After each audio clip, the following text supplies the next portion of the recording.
What's up YouTube, welcome back to another video. Today I've got a pros and cons for you. It is something that a few of you have been asking on my recent videos, so I'm going to go straight into it. I'm going to give you 5 pros and 5 cons of being cabin crew. The first pro is that you get to see the world and experience new things. I think this is probably one of the main reasons that everyone wants to do this job. I know if I wasn't doing this job, I would definitely never visit half the places that I've been to.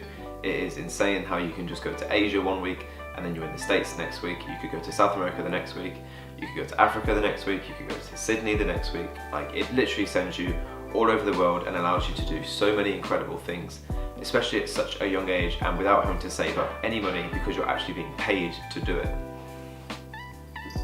Some of the highlights for me would be going on a safari in Johannesburg, climbing the Great Wall of China in Beijing, going up Grouse Mountain in Vancouver, going to Shibuya Crossing in Tokyo, and there's so many more, and it's just incredible that you get to do all of these things. There's still so many that I didn't actually get to do that I wish I could have. Like, I never actually did a Singapore Sydney, so I didn't get to go to Sydney to see like the Opera House or the bridge. And yeah, there's a few routes that I would have liked to have done before I leave, but I think this job is an incredible opportunity to go and visit a lot of the, you can get to a lot of the 7 wonders of the world, and yeah, it's incredible to be able to see all these different places. Along with this, it gives you an amazing opportunity to fill up your Instagram with incredible pictures and make all of your friends really jealous. The second pro is going to be the perks that come with the job. The biggest perk is going to be the staff travel, and for BA it means that myself and 2 people get essentially a really cheap ticket anywhere in the world, and we travel on standby, but usually there is always space on the plane. This is especially useful if you want to bring someone along with a trip that you're on, so it means you don't have to pay for your airfare and you don't have to pay for a hotel because they can just stay in your hotel with you. So myself and Mieke, I think we've been on 6 trips now. She's come with me to Thailand, Miami, Johannesburg, San Jose, where else have we been, babe? Vancouver and San Diego. Now, we wouldn't have been able to go on holiday to all of those places within 1 year because it would just cost too much money, but essentially we've had so many little mini holidays, and at such a young age I think that's really cool. There are a lot of other perks. You get discount in a load of different places, you get discount in the Apple store, you get literally half-price cinema tickets. There's loads of little things.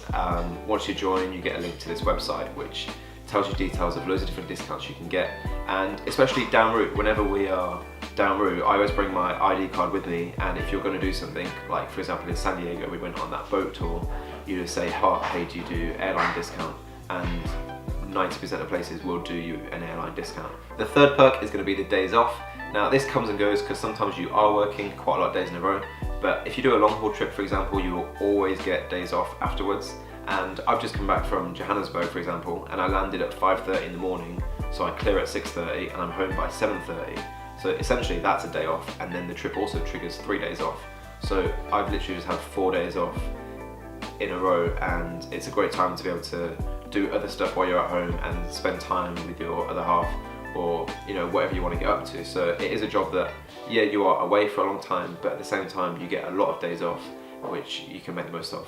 The fourth pro is going to be, I'm going to call it networking, because you get to meet a lot of people, so you're always working with different people.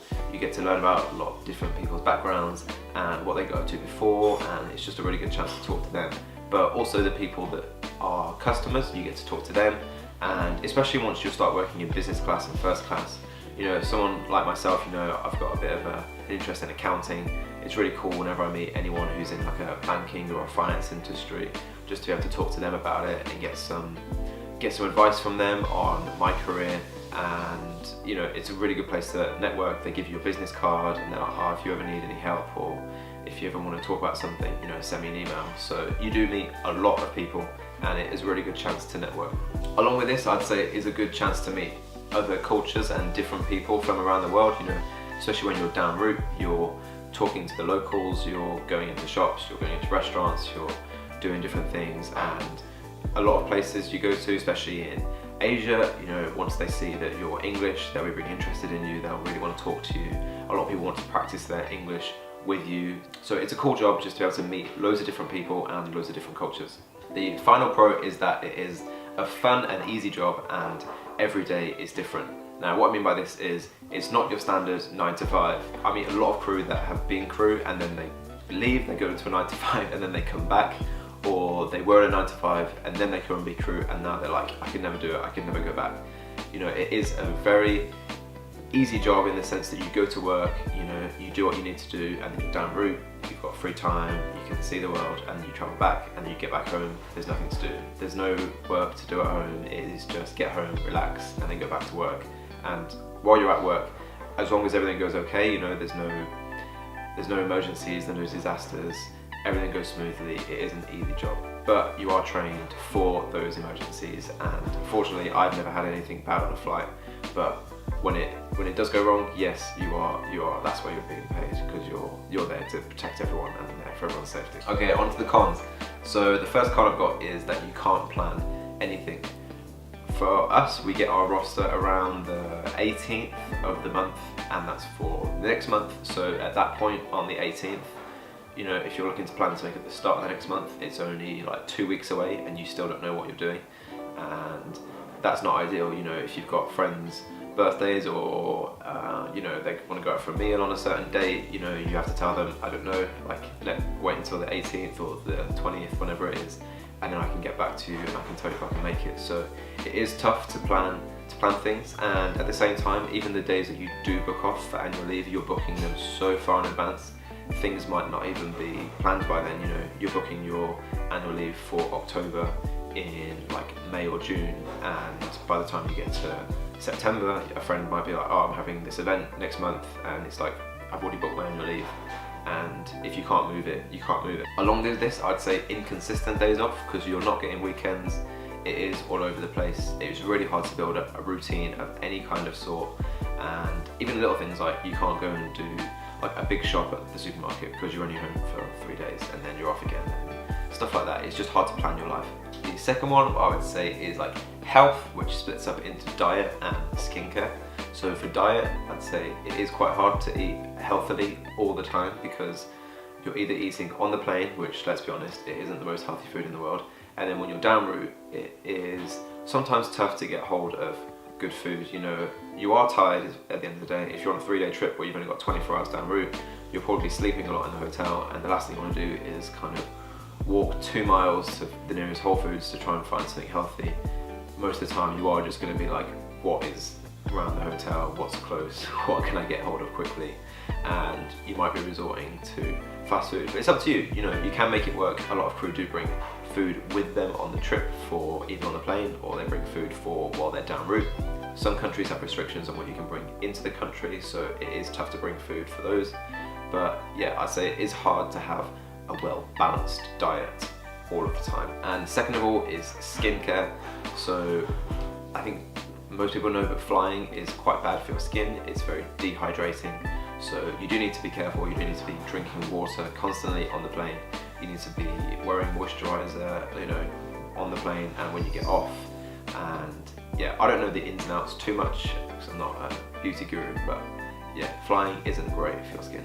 The third con I'm going to say is tiredness. Now, a lot of people ask me, oh, do you get jet lag?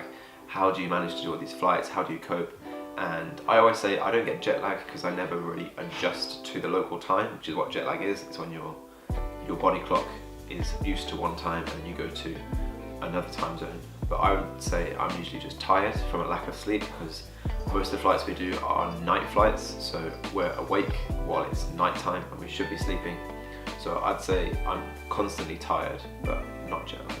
The fourth con I'm going to say is limited career progression, and what I mean by this is essentially there's only 2 roles on the plane for cabin crew. There is like main crew, and then there's 1 senior cabin crew member. And if you want to do cabin crew for a career, once you become the senior cabin crew member, that's it. There's nowhere to go from there, really, is there? And I don't want to put the job down and say it's a bad job. You know, it is a very good job. It's a very fun job, and once you get to a senior, it pays quite well. But if you're an ambitious person, you're looking to build this career, you want to be earning 6-figure salary, you know, that isn't this career. This isn't the place where you can do that. And yeah, so it's up to you. If you want to be cabin crew for the rest of your life, like, great, go for it. But if you if you want to, you know, progress and you want to be part of the company and build your way up, then cabin crew is not necessarily suited to that. I mean, you can stay within British Airways and work your way up, but you won't be flying, you'll be in an office job. So yeah, limited career progression, I would say. Okay, and the final con I'm going to say is social life. And this kind of links into the first con I said with hard to get time off. And I get a lot of questions asking me whether it's easy to be in a relationship, whether you can make being in a relationship work. And I always say, yeah, you can make it work. You know, you've just got to trust each other. And Mieke and I, we were engaged when I first started doing this, so we were pretty solid, and then we got married not long after I started. And we've always trusted each other. We don't find it too hard. Yeah, we miss each other, which is tough, but I think a lot of people worry about whether it would put a strain on their relationship. So that's one aspect of having a social life. Another one is like just seeing your friends, because you might have your days off on a Tuesday, Wednesday, Thursday, and obviously most people have weekends off, so you could be working weekends constantly, and it would mean that, yeah, you're at home but your friends are at work, so it is hard to see each other. And then another aspect of this would also be trying to build friends at work, because you're constantly working with different people. Every flight you'll turn up to the briefing room and it's going to be different from the last flight. After you've been in the job for like 6 months, you might start to bump into people that you've seen before, especially if you're on the 380 at BA. I think there's less people on the 380 than there's on the 74, so you're more likely to see each other on a 380 flight, and there's 22 of you. So I think after 6 months on a 380 flight, you definitely bump into people, and you can start to build friendships, but it is tough, you know, most of the time you are working with brand new people. Okay, so there we go, that is 5 pros and 5 cons of being cabin crew. I hope you found this interesting. If you've got any more pros or cons and you're a cabin crew yourself, drop a comment below, or if you've got any more questions, drop a comment below, I'll try and get back to you. As some of you know, I'm leaving very soon, so if you've got any video ideas for what I should do once I've left BA, please let me know. I do want to keep this channel going. Obviously, I'm going to keep making videos. Obviously, they're not going to be from around the world, but I can still do a few Q&As or things like this about cabin crew, and obviously vlogs of what Mieke and I get up to. Thank you so much for watching. If you did enjoy it, please give it a thumbs up, and don't forget to subscribe for plenty more videos to come. Bye.